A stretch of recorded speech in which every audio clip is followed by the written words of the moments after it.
Corneille Nanga a outi ko beta lisusu. Oh là là là là là. Bande kotango toko ebisabino que Félix Tshisekedi n'arrive pas à faire bien les choses. Ceux qui azalaki ko sala bien les choses, momo toko loba. Bananga balinga ki ba avancer lisusu te. Balinga ki mbala moko ba constater que Félix Tshisekedi a longwe dans pouvoir et toké na makamusu on passe à autre chose malgré c'est l'effet oyo Qatar esenga. Malgré ma solo nyonso ba solo la ki pona ko kene ko trouver compromis. Na moment oyo tant on a bisa bato ayido parce que mayele ezanga ka mwandambo andimila rangate. Awa bango bato ba uti ko violer c'est l'effet. Pourtant on bazaki ko sala fête ya ba wazalendo na kati ya ba réseaux sociaux, ba vidéo wana ezali loko ba preuve pona bananga. Tant on bazaki ko sala ba article contre bananga, bato wana nyonso ba monaki yango. Et awa na moment où tozali koloba nanga telemi lisusu abandi siko kotambo azongeli komba ezongi chaza bande kona biso ba wazalendo nazali ko kapasi pona bango bazali bato lokola biso mais bazali na moto moko ya kokanisa lokola biso lelo Félix Tshisekedi atali au lieu na pesa lisusu mbongo na ba mercenaires natikala na ba mercenaires oyo ya ba wazalendo.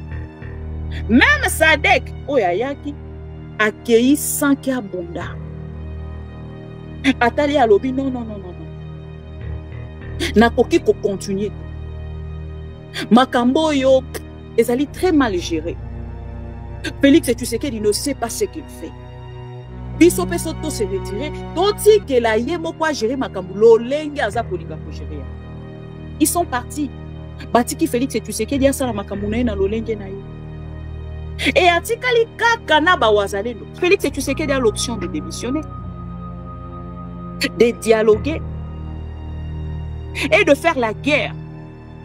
Sauf que Totali na démission, Félix ne veut pas quitter le pouvoir. Parce qu'il ne veut pas quitter le pouvoir, chers amis, il devait avoir de stratégie pour dialoguer avec Nanga. Si, à cause de la possibilité de dialoguer avec Nanga, parce que l'obia l'obaki na biso a franchir ligne rouge et c'est là qui a ça la guerre.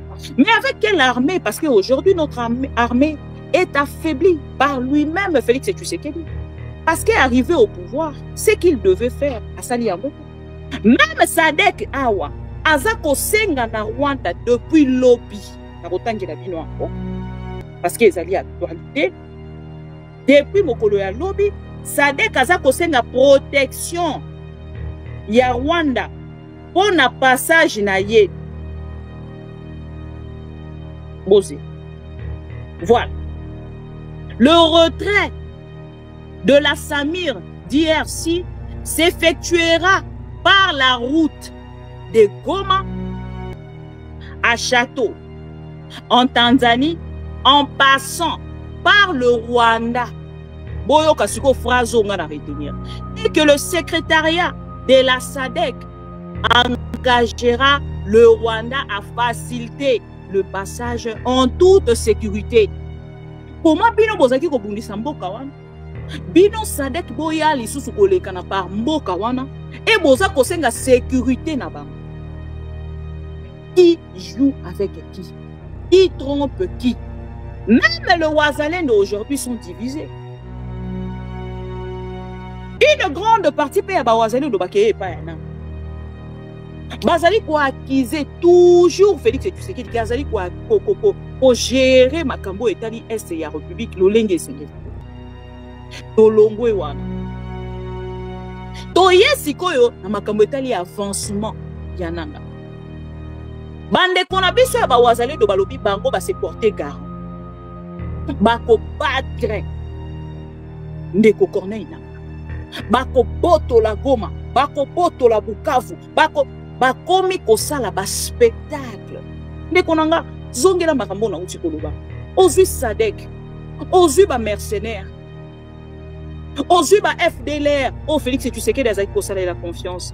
Bakoki kolonga Corneille Nanga. Bakoki kolonga M23 AFCT. Yoko ya pono lobake biso ba civil. De personnes qui n'ont pas la notion de la guerre. qui n'ont pas la notion du combat. Koya koloba kenanga mona bango biso batu tokolo. Ande kolanga yango na ande ko ebisa bino na introduction. Je n'ai pas un plaisir de voir de morts de plus ou de gros. Ko partager sengo moko ya komona bandeko wana kokufa. Oh nyonso biso tokoki kosala na part na biso ezaka ka koyebisa bandeko wana. Arrêtez de s'engager, de sacrifier vos vies pour une personne qui ne vous aime pas. Arrêtez de sacrifier vos vies. Bozoti kabasi na bino na bana na bino. Pona moto yazali na inconscient. C'est un inconscient, Félix Tshisekedi. Il ne maîtrise pas ce qu'il fait, ce qu'il dit. À quel moment il est dit. Une personne qui oublie même ses signatures. Asa moto bino mo ko s'engager na. Bozo bundela nini. Mandeko soki ngana za kibino. Moto esengela ki bo bundisa actuellement c'est Félix Tshisekedi. Parce qu'il nous avait promis à nous, peuple congolais, qu'il ne négociera jamais avec Corneille Nangaa. Mais dans le moment où tu as dit Koloba, bazana doa, nanya azali zoba. Makambo ya mboka na biso, makambo ya ba africain comme ko solola kuna na Asie. Et comme ko solola makuna na Qatar, le paradis terrestre, il y a Félix Tshisekedi. Et yango na nina ibisa peuple congolais, bobenda matoi na bandeko na biso ba wazali. Et ça très important na part na bango. Ya koyeba ke vie na ye ezali importante par rapport à la vie à Félix Tshisekedi. Ah, bah ça, quand on a Sud Kivu, plusieurs villages de Calais et Kabare, dont Bouchakou et les Mera repassent sous le contrôle. Il y a AFC M23. Parce qu'il y a 4 villages. Oekei na maboko ya ba M23 AFC. Donc, ce que vous avez la cara, ceux qui battent les Sibiso, le lobby de Roland, la boîte de la boucle, ils sont sous quoi ici sous la ville. Ceux qui ont la liberté de la boucle, lobby sous quoi ici, et Kolinga Kola qui s'allonge, Mbokanabiso est à quoi passoire, Baza Kolekana sans arrêt. Bango wana ba hostilité zongi, Nanga ye wana répondre bitumba, combat et bandi, Bande Kolanga na lobaka na bino toujours mamba Nanga na Félix Tshisekedi, ah, na okota te, et habitumba mibani. Bisika bavandaka. Oba solo la nanga zwa pouvoir nga nazalaka. Makambo yo ba solo laka nga nazalaka. Et lelo tongo ba koti na makambo ya bitumba, tango Félix azali ko benga e pantin. Marionnette, rigolo nga nazalaka. To mona ki ngo biso na bino na télévision. To komi kozela to mona le chef de l'état a kosala li. Est-ce qu'il a continuer na ko solo la? Est-ce qu'il a bimisa ba wazalendo na kati ya makambo wana? Oh, bazali kosala ba provocation tout le temps pour que ba mort ezalaka to akokende na ngambo na epena koloba ke non, je pense que je déclare la guerre contre le Rwanda ou contre AFC M23. Bonne chance à vous.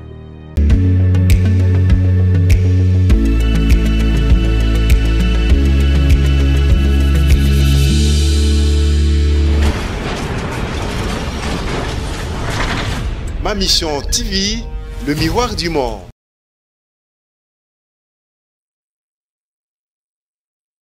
Salut chers amis Pro Congo, bienvenue encore une fois, Tokutani, très en retard encore, vous allez m'excuser, je vous avais expliqué hier que Nazali Libanda, Nazali na plateau nanga habituel était, j'espère que même le décor vous dit quelque chose, et les lots, tozi li sous actualité mo ebele, ba information mo sous non to lobelité.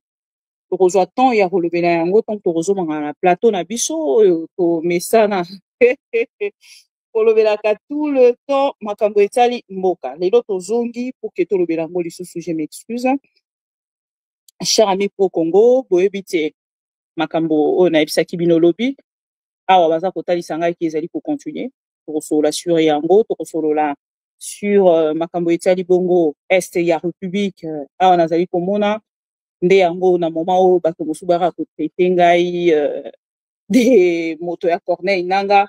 Eh ben bon, nayebisaka bino nga moto nyonso azali kobundisa Félix Tshisekedi mpona kotalisa te esengeli akweya na pouvoir oyo ye azali nga ali kosoutenir ye toyebi te lolenge nini Félix Tshisekedi akolongwa nayebisaka bino nzambi toyebi mokolo te toyebi ngonga te nalobaka yango à chaque fois et voilà tokotikala kaka wana mpona kosolela yango namoni bandeko bazali ebele ndeko Alain Sanga mbote na yo le directeur de discipline ndeko Alpha Rexim namona ye kala Nandi Nkouli, bonsoir. Kiakuzwa, bonsoir. Massoudi Mokondi, bonsoir.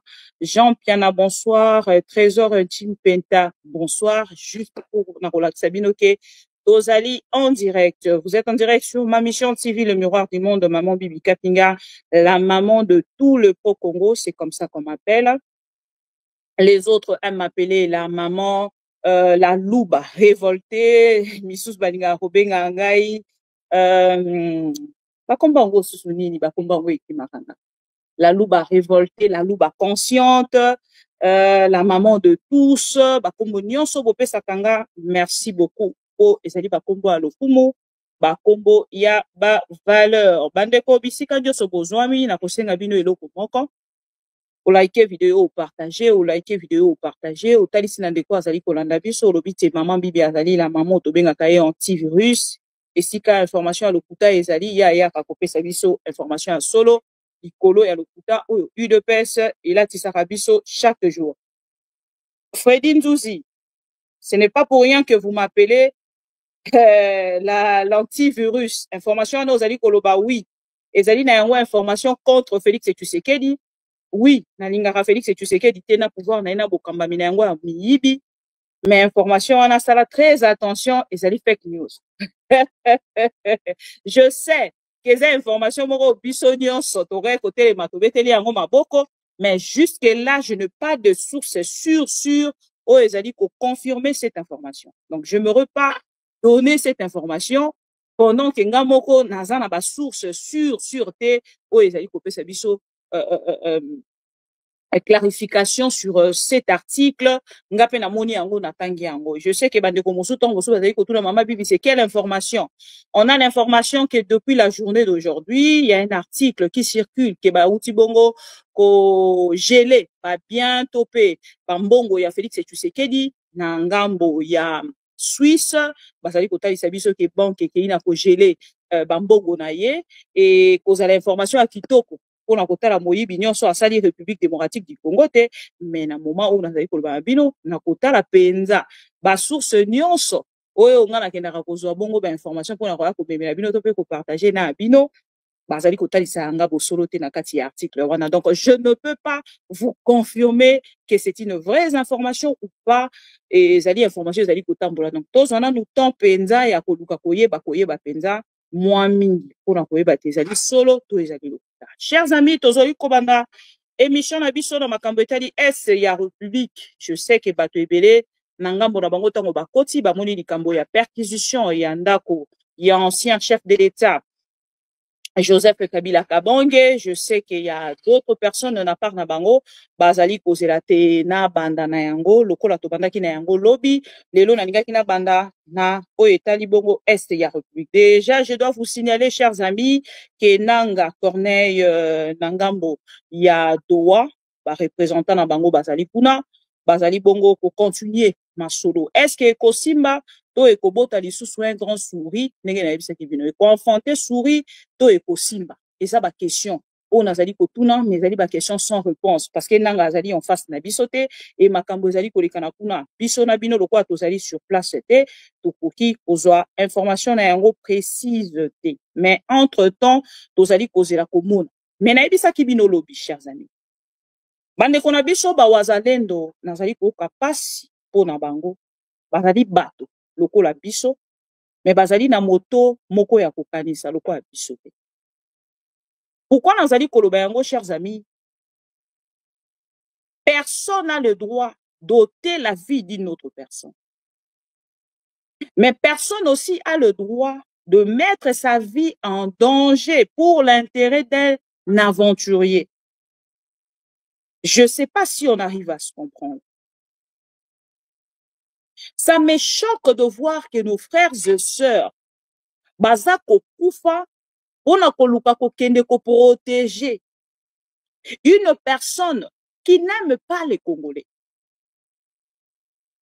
Je sais qu'il y a 2-3 diallolistes, ceux qui baza pour se manifester.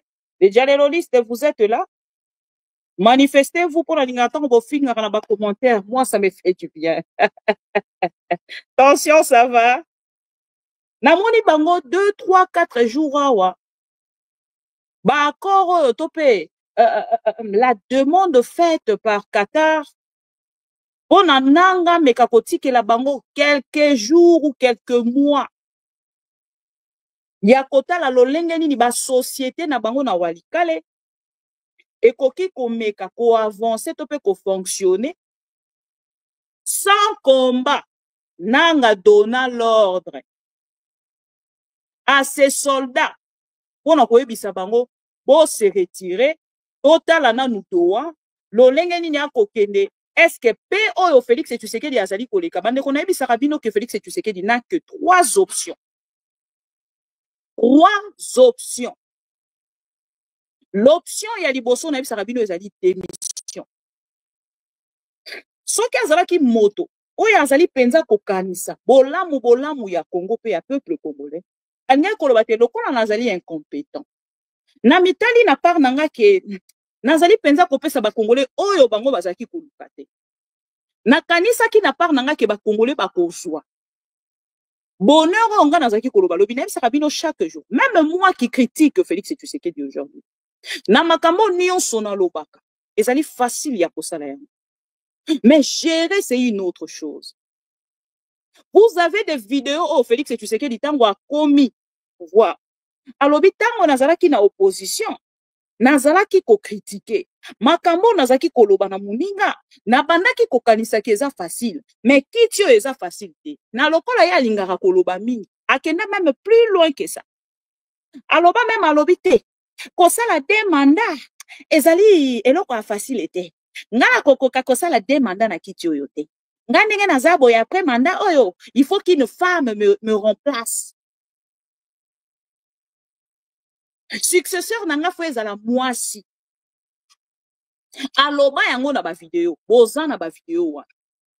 Mais tango akomi na pouvoir, lelo akomi kotalisa malgré son incompétence alingi ko démissionner.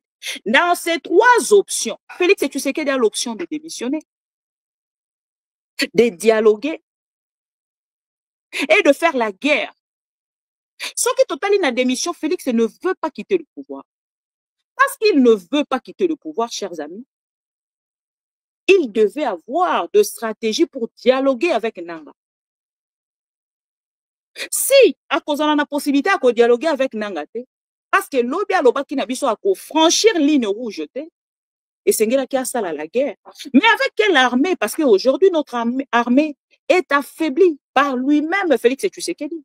Parce qu'arrivé au pouvoir, ce qu'il devait faire à Saliango, pour restructurer l'armée. Bon, je ne peux même pas dire restructurer l'armée, parce que tant que qui est moko ebisa ki biso ki akuta ki armée moko structurée. Ça ne vient pas de moi, les vidéos sont là. Nyonso to ikoloba na Félix Tshisekedi. Ye moko esi aloba yango et na yebite lo lenge nini moto akoya po banda ko défendre ye dans quelque chose que toi et moi tozali komediter. Na yebisaka bandeko nanga ba dialéloliste bozali bo se manifester tension ça va boyoka iloko. Na yebisaka bino boye. Pour défendre mensonge ezalaka quelque chose de difficile. Non, pour défendre vérité ezalaka facile. Ndenge nga na vandi boye. Na koyo kozala ta na sa mai na fongoli direct na bandi kolo. Lokwa makambo na kolo beza vérité.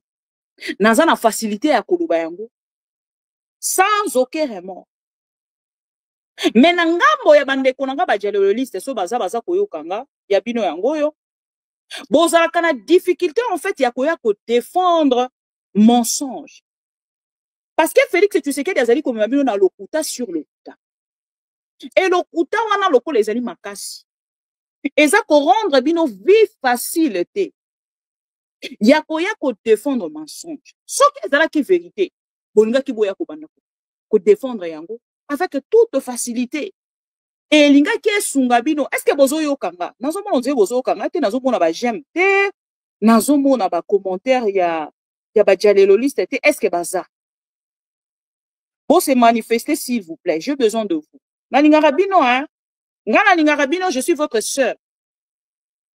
Mais bino bon un problème moko, le bolinga Congo, bino bolinga bino Félix et Tshisekedi. Yango moni biso na famille ya ba pro Congo. Total, il sera bino que toi, vous allez ensemble, parce que bino bolinga ka un individu. Mais nous, les Congolais, nous aimons le Congo. Boete. Tokei na makambo etali este ya République. To like vidéo, to partage. Encore une fois, toutes mes excuses. Na ba pro Congo. Oh, nyoso balanda kanga. Parce que na part na bango, basaki kozela tango mosusu live na moment où nazali kolekate. Mais nazali kosala yango parce que tozali na choix mosusu te bandeko nanga bokolimbisanga kala mingi te na kozonga na plateau nanga bisika to mesana kosala na ba heure na biso habituel to kozongela kosala yango. Chers amis, tokei na makambo etali este ya République na kotalisa bino kimbokolo ya lelo Corneille Nanga auti ko beta lisusu mo oh la la la la la. Bandeko tango to ko ebisa bino ke Félix Tshisekedi n'arrive pas à faire bien les choses. Ceux qui azalaki kosala bien les choses na moment to koloba bananga balingaki ba avancer lisusu te balingaki ka mbala moko ba constater que Félix Tshisekedi a longwe na pouvoir et tokela makambo mosusu on passe à autre chose parce que lelo bato nyonso bazoko kufa ngala za ko tia bango na moto a Félix Tshisekedi. Pourquoi botala bandeko na biso ba wazalendo na moni ndeko moko akomelinga maman bibi donc yozo sepela bato bazo kufa yozo lo bato soutenir Corneille. Chers amis, je sais que c'est difficile. Il y a kolobango surtout dans la télévision, c'est le quoi soni pour na bato sos. Mais na lobakelo ko moko na bato nyoso bananda kanga. Vérité c'est loko yo.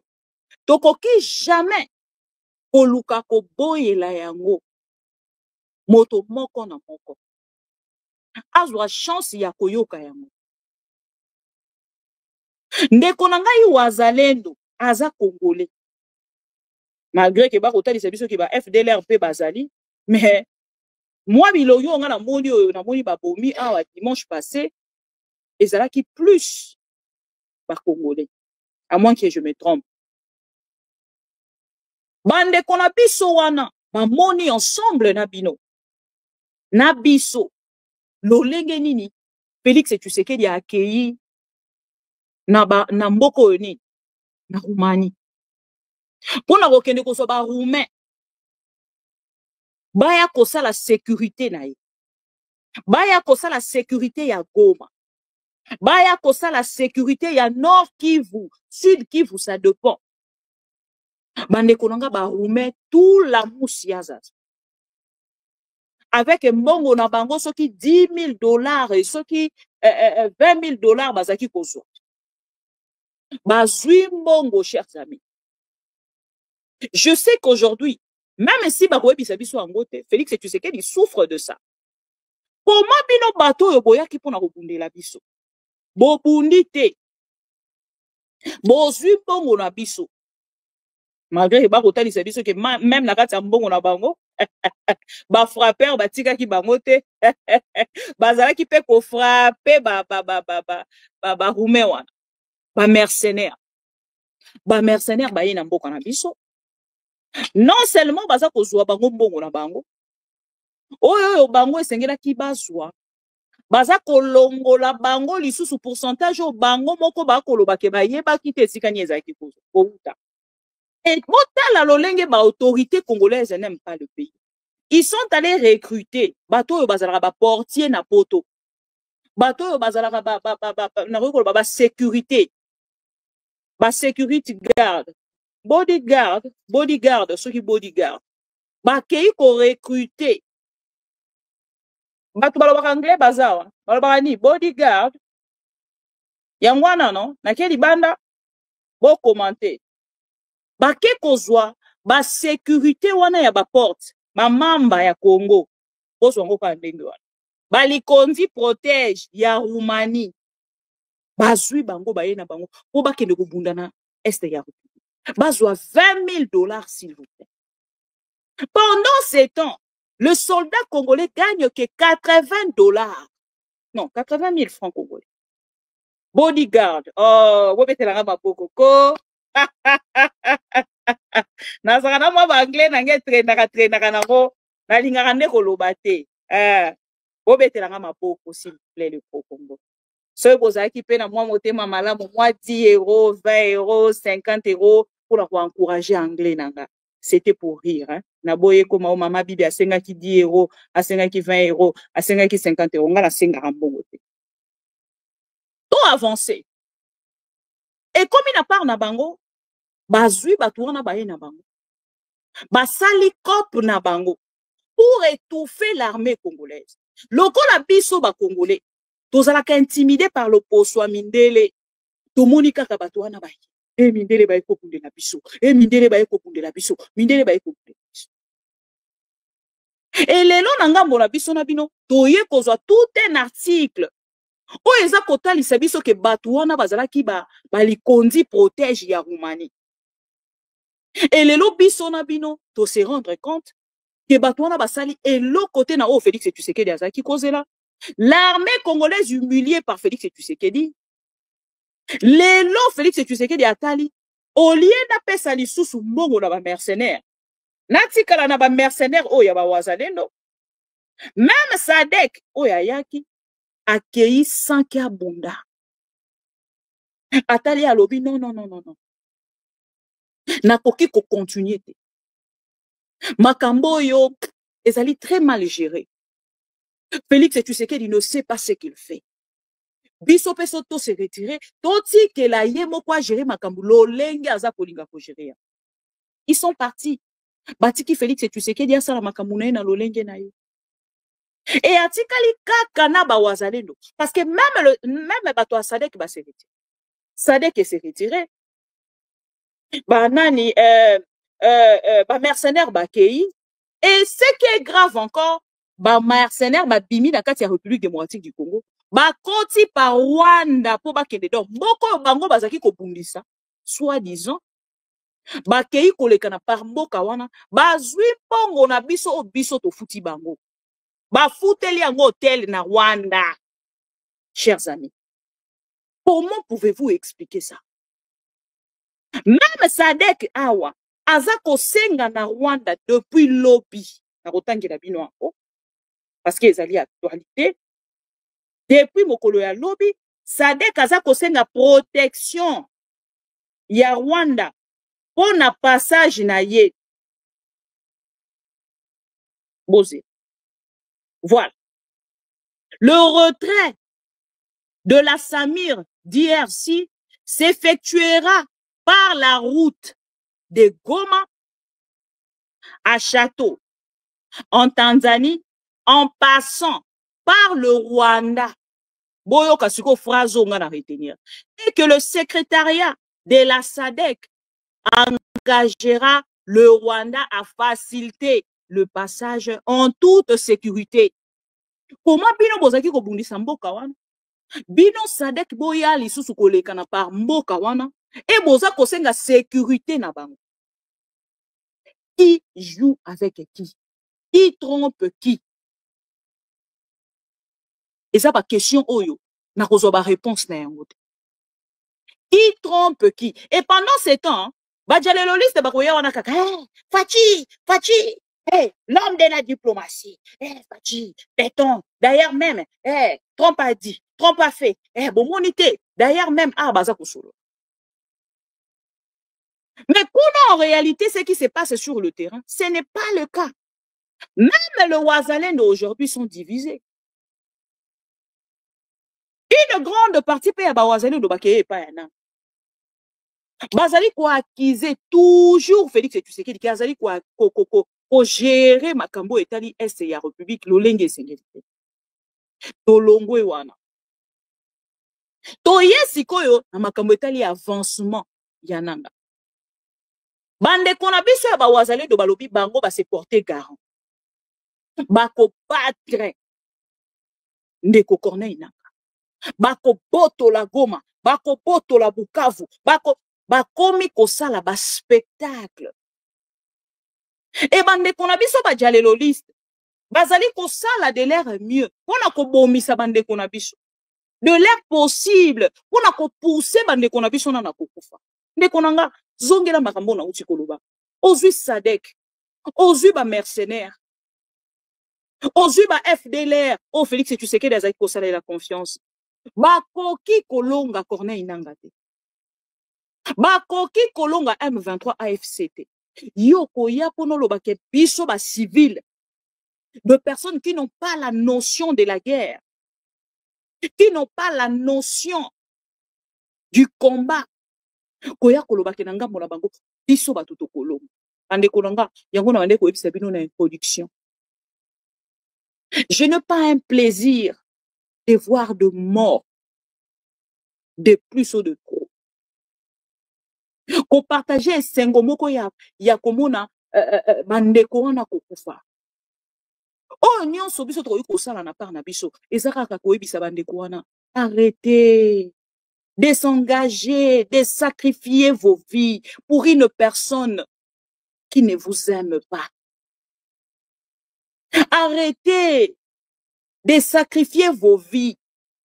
Bozoti kabasi na bino na bana na bino. Una moto yazali na inconscient. C'est un inconscient, Félix Tshisekedi. Il ne maîtrise pas ce qu'il fait, ce qu'il dit. À quel moment il est dit. Une personne qui oublie même ses signatures. Asa moto bino mori ko s'engager na e. Bozo bundela nini. Mandeko soki nga nazaki bino.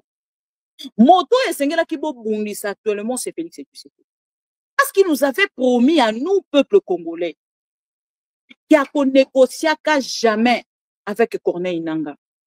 Mais na moment où tozali koloba, bazana doa, nanya azali zoba. Na moment où tozali koloba, bazana doa. Na surtout ki kutunga na lobi, oh, bakeli susu doa, oh oui, bazana doa. Oh. Mais date wana tozwa ki angote, est-ce que ngande mutu na sa informé te ou quoi? Bon, na mitali pe na lobi, je suis entre deux trains et tout, peut-être, moi je n'étais pas informé. Mais c'est une vraie information.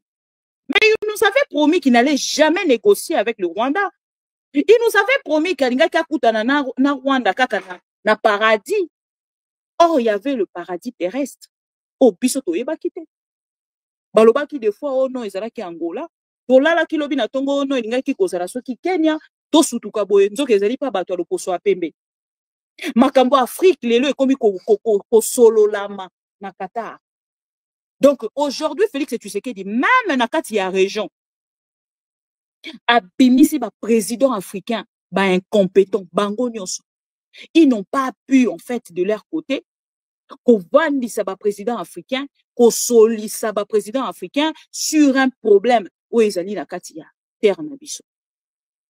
Makambo ya mboka na biso, makambo ya ba africain comme ko solola kuna na Asie. Et comme il solo la makuna na Qatar, le paradis terrestre, il y a Félix Tshisekedi.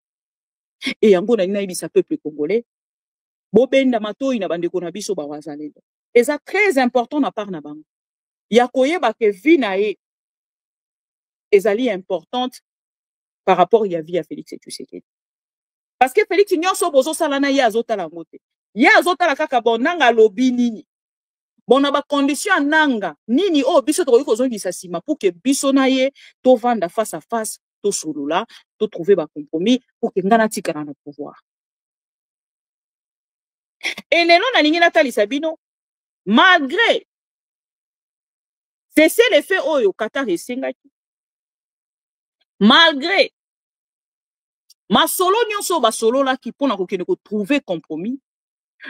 Na moment oyo autant on a bisaka bato ayido parce que mayele ezanga mwa ndambo bandimila rangate. Awa bango bato bauti ko violer c'est le fait.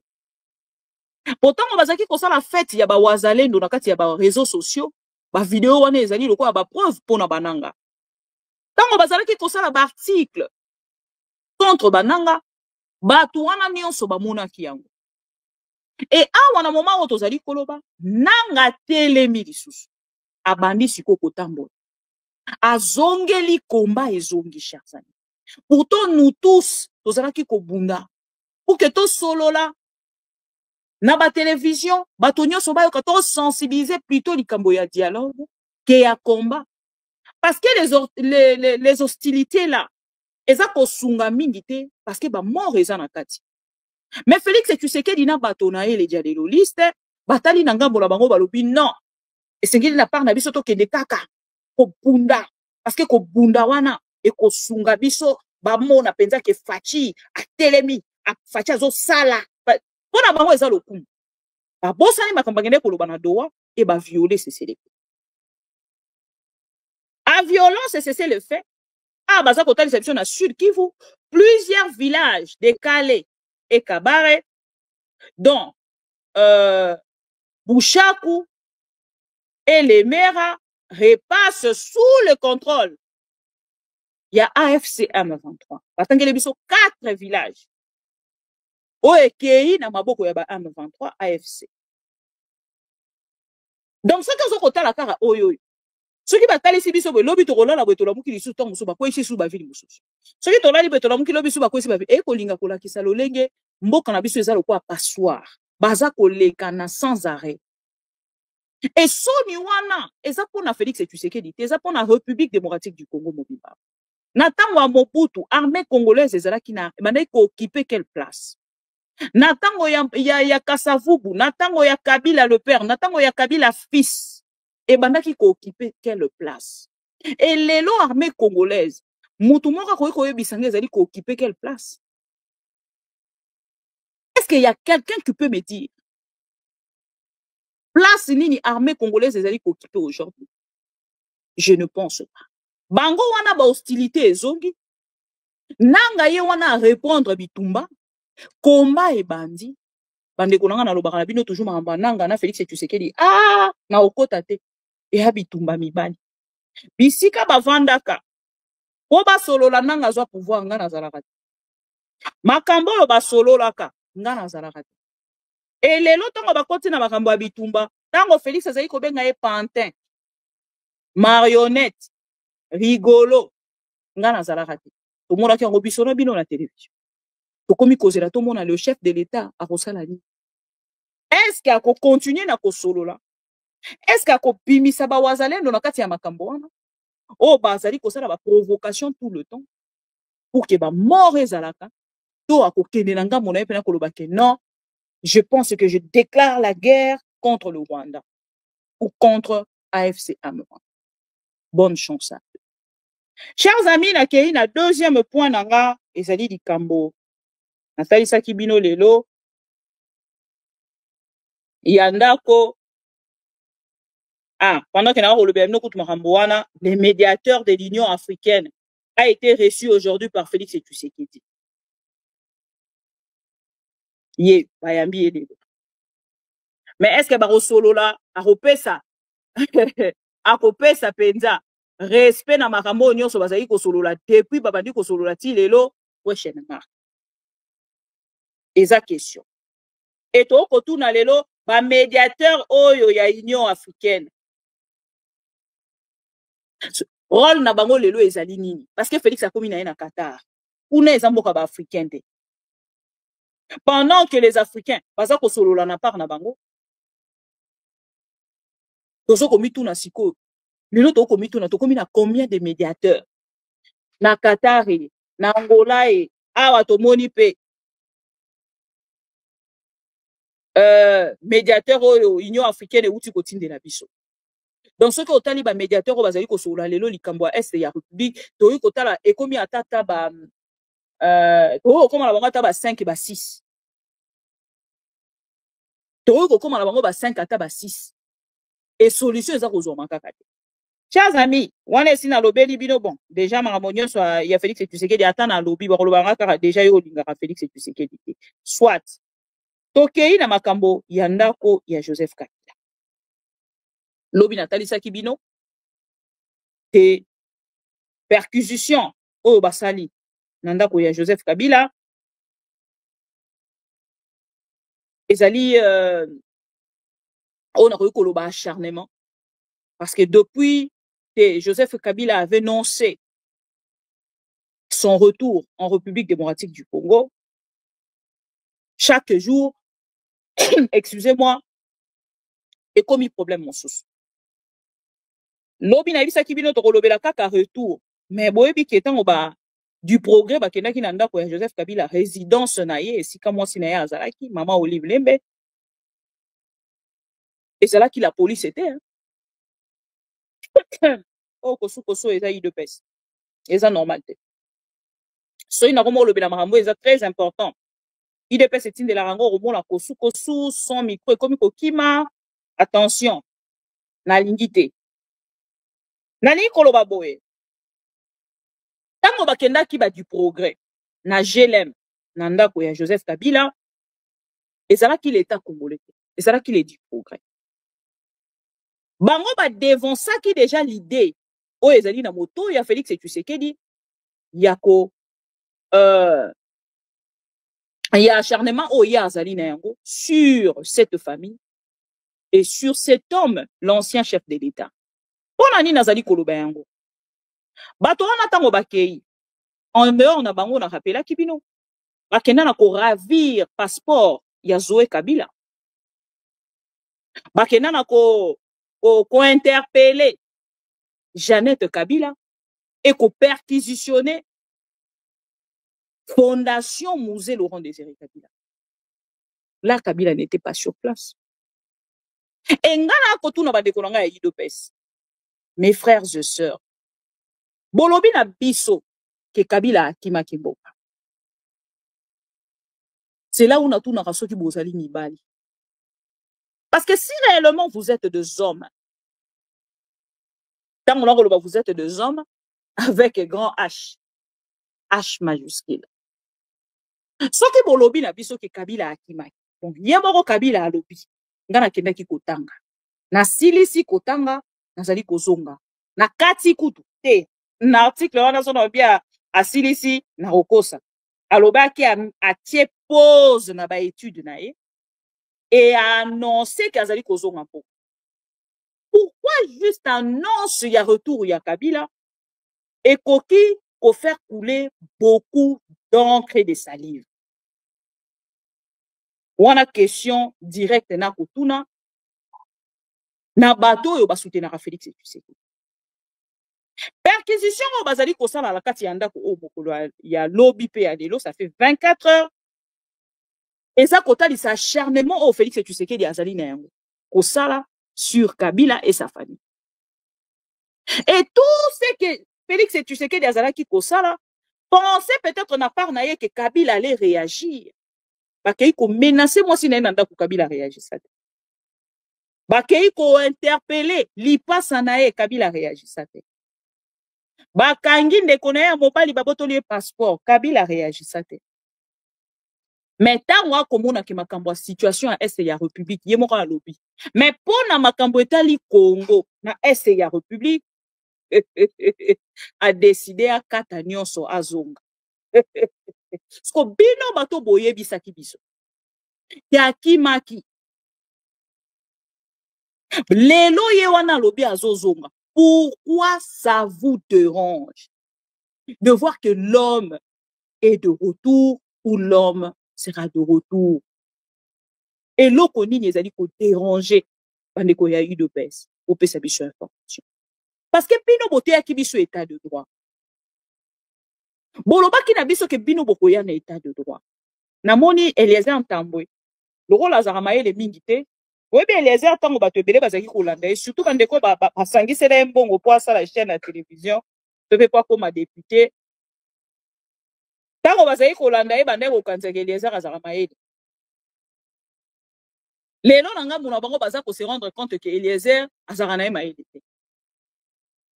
Asali proposition ya loi moko pona kokanga ba bien nyonso ya Kabila. Mais attendez, il faut zalane lo côté na mutu kokanga ba bien Kabila ko longola ba privilège nyonso Kabila azali na yango. Mais attendez, quand on parle d'un ancien chef de l'État, c'est pas seulement Kabila. C'est pas seulement Kabila. Kabila est passé.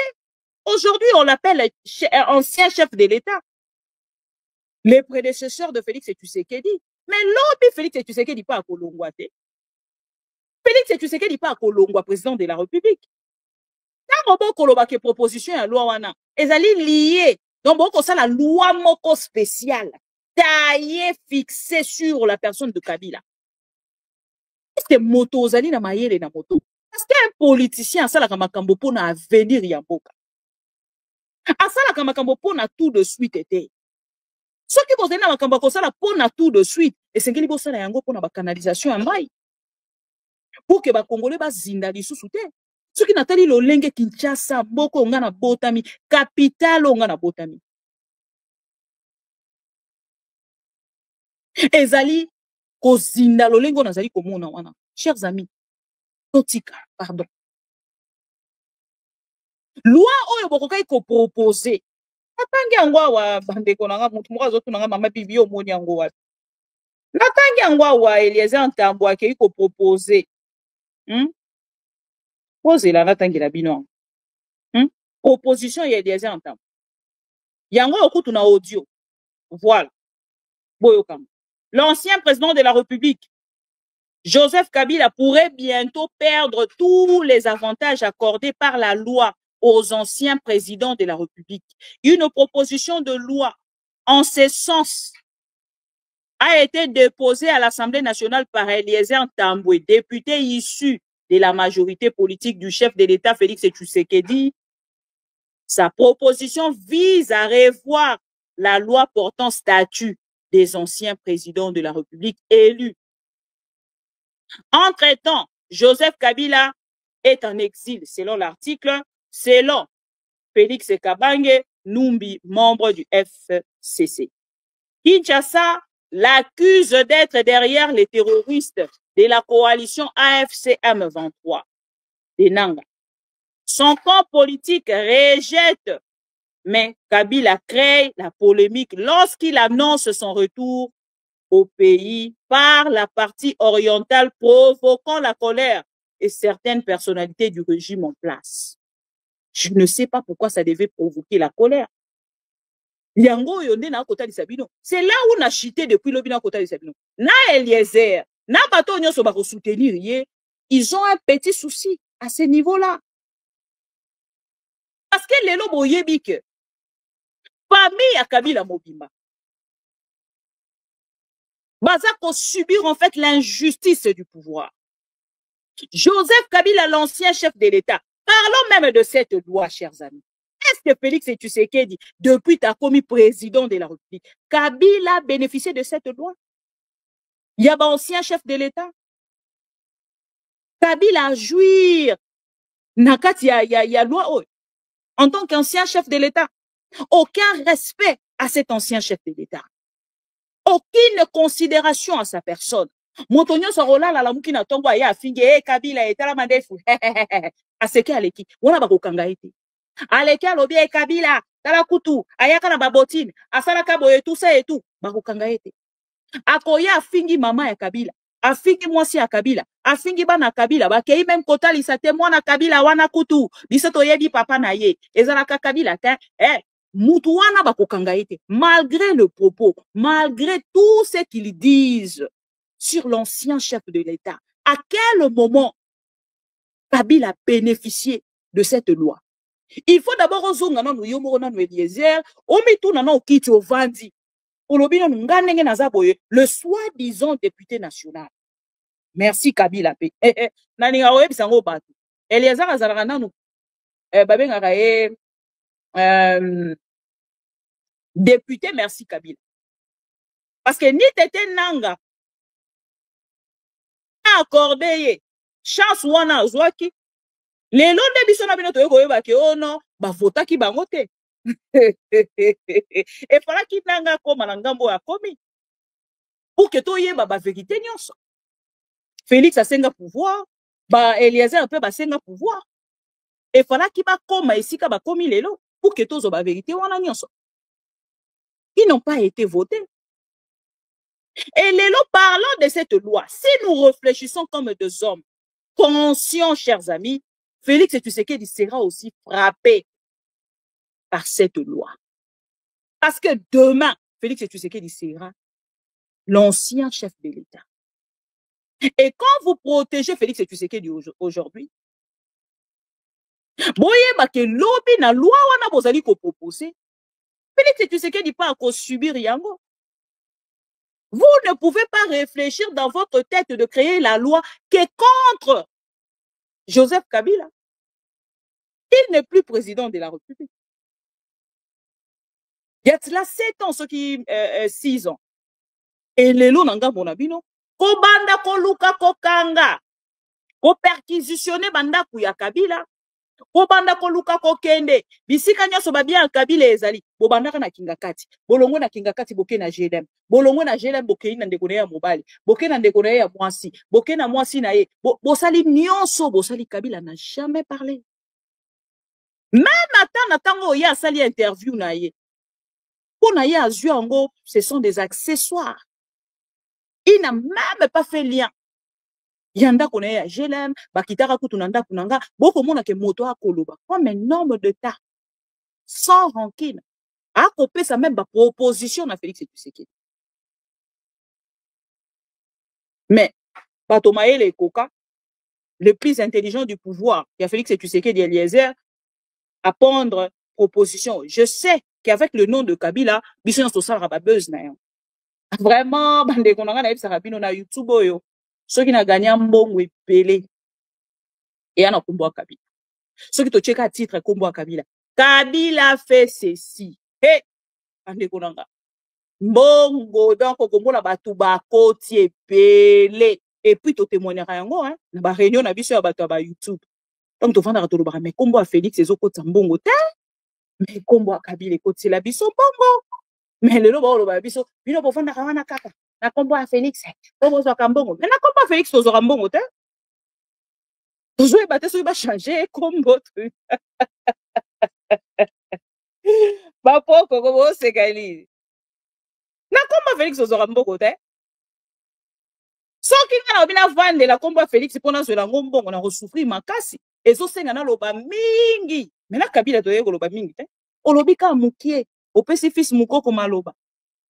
Olobika mukie opesi Daniel Safu maloba. Olobika mukie. Maintenant, Félix Tshisekedi lelo, mutu moko taza na droit à koloba. Na Kinshasa déjà soko olingi oloba faut qu'il exile ko anga. Soko ke exile ko anga te. Na Kinshasa ko koloba te. Soko za na tembo tuni Mike Mukebai, otuni Jakinda. Oza na tembo tuni bandeko baza na Kinshasa, botu na Mbuma. Barnabé Milinganyo. Botu na Henri Magie.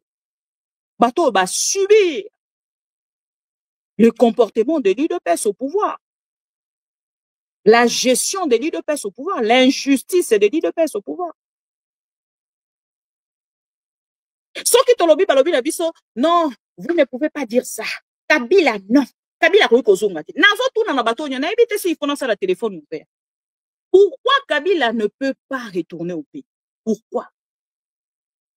Félix Tshisekedi à l'armée, à la police, à les institutions, à le pouvoir. Pourquoi Kabila parce que moto na armée eza Félix. Moto na police eza Félix. Pourquoi Kabila na pouvoir? Depuis na retourne bino question mutu moko taza ko répondre. Dans un belé exil non ami. Ah ben voilà. Donc na mutu so ko commenter na TikTok, oza na problème na Félix tu sais. Les lots pour nous commenter, faut biso yosto lo bakaka. Beta, béton de la République. Oh, diplomatie agissante. Wana otikali na Congo. Oko vivre longtemps. Ndenge olingi pendant que tout au long il y a pouvoir à Félix Tshisekedi. Mais ce que ok au délai à Ouana ou à côté à Ouana, tu as tout un problème. Pourquoi Joseph Kabila esengeli azonga na mboka? Et ba kota li sabiso ah ok, baza ko continuer, baza ko poursuivre. Perquisition nanda kwa nga amoni ezali sous perquisition tes chers amis. Wana ekomi Félix Tshisekedi a sepeli nde nanda kwa wana. Akomi kotana na ngambo na ya lobi ah ya za sous na pouvoir te. Nga mutu naza na pouvoir. Donc ndenge nga naza na pouvoir boye lelo ngane mutu na bongi nanda kwa wana. Parce que nani babotoli lopango te. Na kati ya République wana. Moto nyonso ba ko botoli lopango. Lobi na mona ki susu ba pesi ni information poko ya moto moko ba botoli lopango na maîtriser dossier yango bien te na kozongela yango na ya koloba. Donc moto nyonso Félix Tshisekedi bato nyonso bazali na ye. Même bisika ba consultation esalemi. Na baxela bino information. Ba consultation esalemi na lopango ya papa Ngwanda pe ya Sonam. Papa Ngwanda akufi atiki bien na ye na maboko ya bana e bana na ye babotoli bango lopango epa Félix Tshisekedi. E bazui bomoni même échec ya consultation wana bo comprenez ki yango te. Botala ba ko kende ko sala ba consultation na lopango bango babotoli. Babotoli famille ya Ngwanda lopango bazui lopango wana basali semblant lokola Félix Tshisekedi azaki koyeba te. Donc oyebisa bino ke moto moko ta ko sala makambo pembeni na Félix Tshisekedi sans que Félix Tshisekedi ayeba. Babotoli lopango wana bazui pe ba concevoir projet na bango ya ba consultation ya union sacrée consulte union sacrée pour créer un gouvernement d'union sacrée pour l'intérêt de l'union sacrée. Bakei ko sala yango na kati lopango wana. Ina suka na yango ata opposant moko te ya malunga.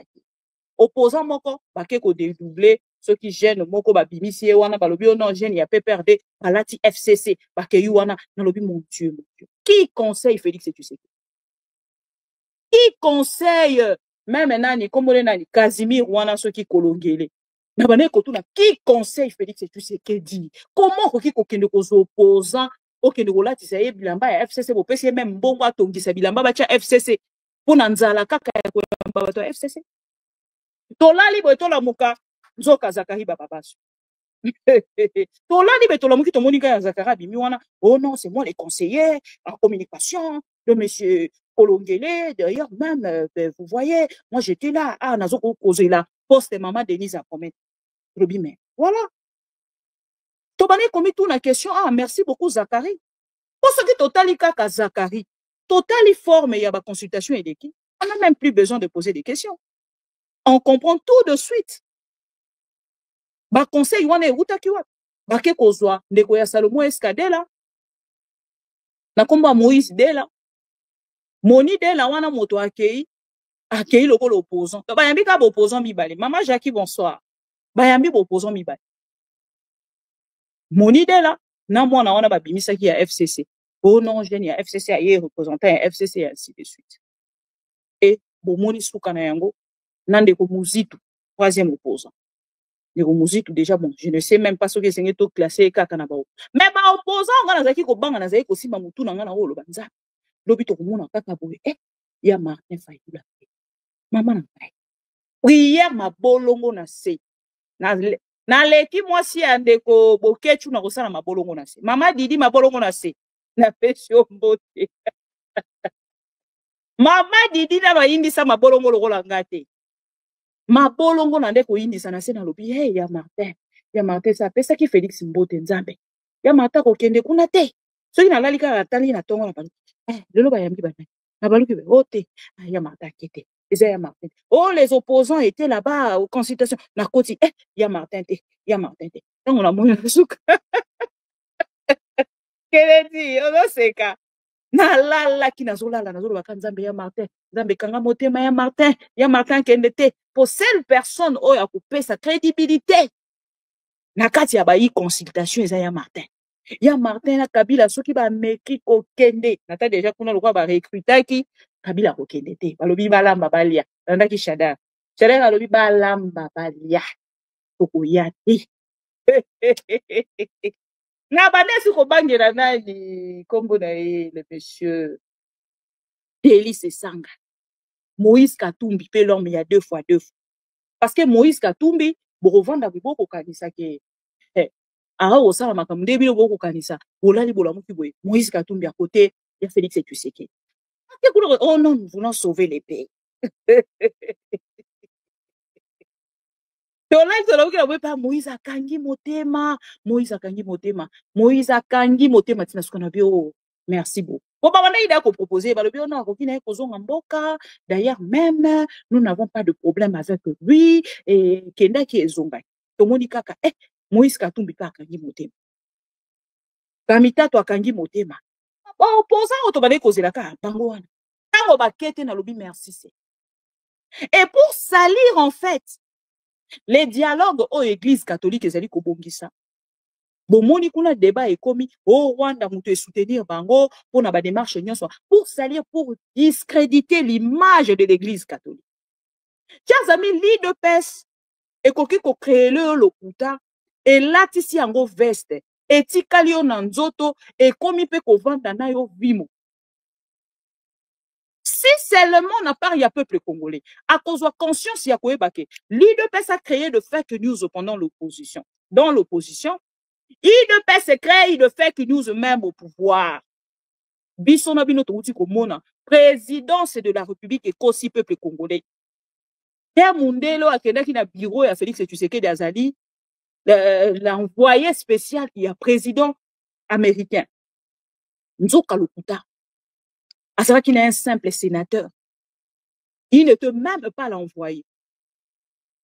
Basaleli ango pe commentaire. Bazo benga pas envoyé spécial du président américain. Trump était venu et reçu par le chef de l'État, Félix Tshisekedi. Et l'Obami pe bande konangai. Après quelques jours, qui gère qui gère quoi? Comment même le président de la République a reposé à l'information là? Tout le monde est ensemble. Et chers amis, balobi na biso likambo ya diplomatie agissante. Naza koyebisa bato nyonso basoutenaka Félix Tshisekedi ke likambo ya diplomatie agissante ezalaka na yango comédie. Soki nalobi balobi na ngaka oh non parce que moi je n'aime pas le pouvoir de nani de Félix Tshisekedi. Na yebisaki bango les sanctions tant chantées par l'IDPS ezali pe théâtre de chez nous. Oh non, Kagame siko ya ko na yebisaki bino eza diversion. Baza ko pesa bato ya l'IDPS makambo ya koloba pour rester dans la distraction et bango basala autre chose. Balobi na biso non, azui ba sanction amoni d'ailleurs même voilà natangela bino posoki na lobi ebimi na monoko na nga bakoloba ote okosi na kotangela bino article moko eko choquer bato ya IDPS mais na koyebisa bino bo souffrir mukie kaka parce que nga na loba na bino ango déjà na lobaki na bino eza diversion bolobaki na nge eza lokuta awa mokolo ya lelo PSG ake ko renouveler son partenariat avec Visit Rwanda jusqu'en 2028. Bato diplomatie agissante bazar. Bo se manifester s'il vous plaît, s'il vous plaît. Bo tchaba like s'il vous plaît. Diplomatie agissante, bo se manifester. Ba lobi na biso awa. Yango.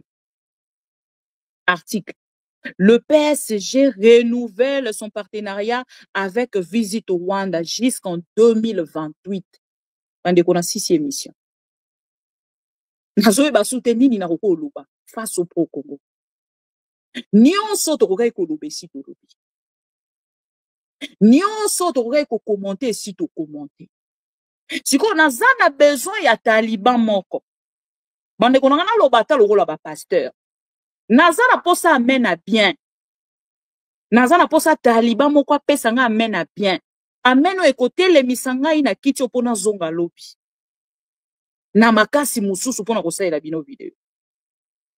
PSG renouvelle.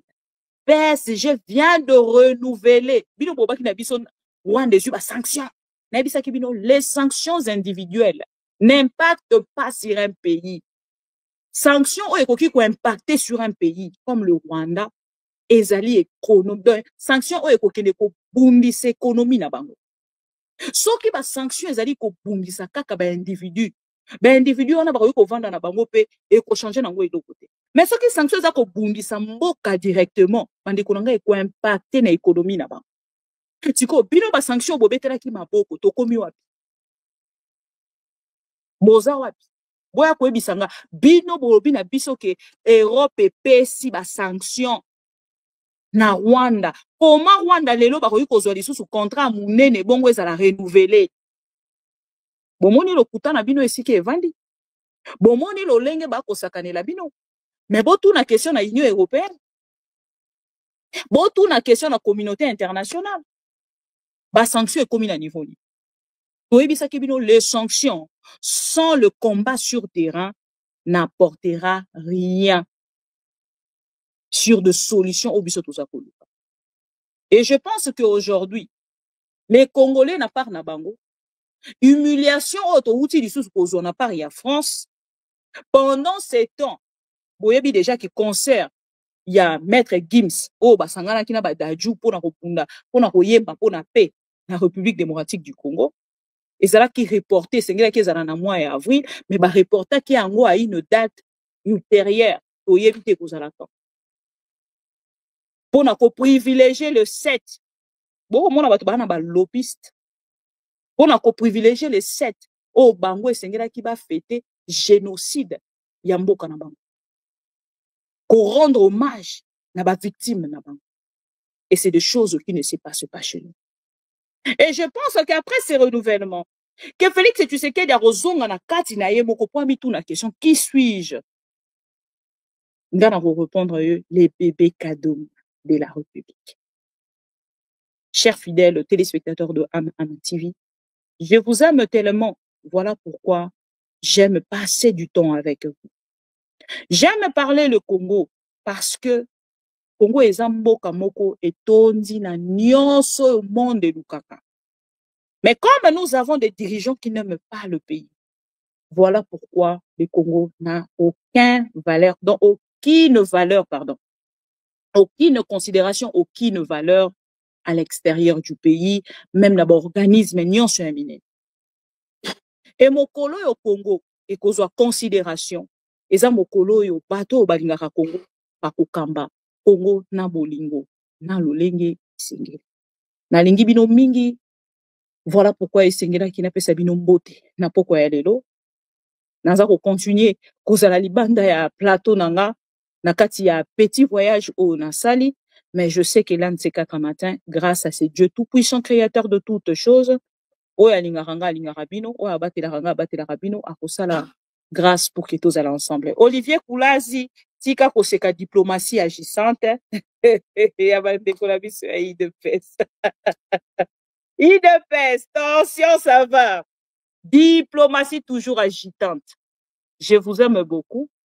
Voilà pourquoi Kennedy, c'est une nouvelle information. Peut-être besoin on a noté. Tim Kolalo Bibokozoango. Il y a tellement des actualités. Surtout dans le week-end, on a besoin de pour que tous allons ensemble. Tout solo là. Bonne soirée à vous tous. Le Lotozali. Le Lotozali, Tozala qui mercredi 16 avril 2025 pour la hôtel Sabino que Tozali en direct. Il est 23h55 heure il y a place Nganazali et 22h55 heure de Kinshasa. Nalingi bino mingi, bonne soirée. On se rencontre, on se retrouve demain pour une autre actualité et pour d'autres voilà, informations. Bonne soirée à tous, on se retrouve demain. La culture du mensonge. La quartier Kemi. Commune à Lembe kozala na niveau te. Tolembi qui se dit Tolembi. Bakanga biso. Pasa boy to bozo mona ngote na Congo.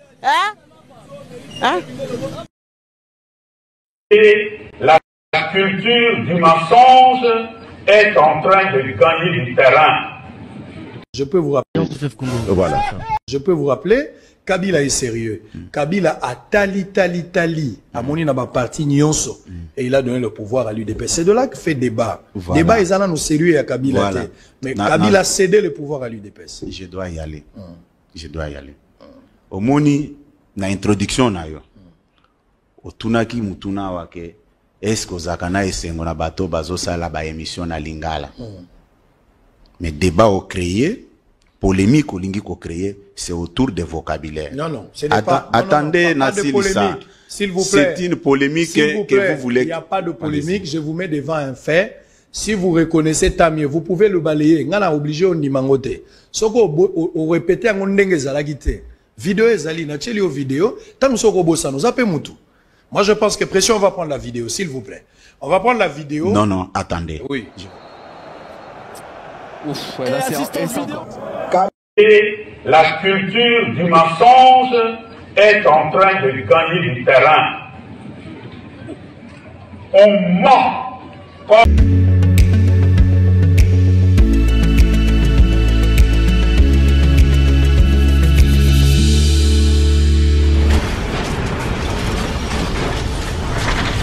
Ma Mission TV, le miroir du monde.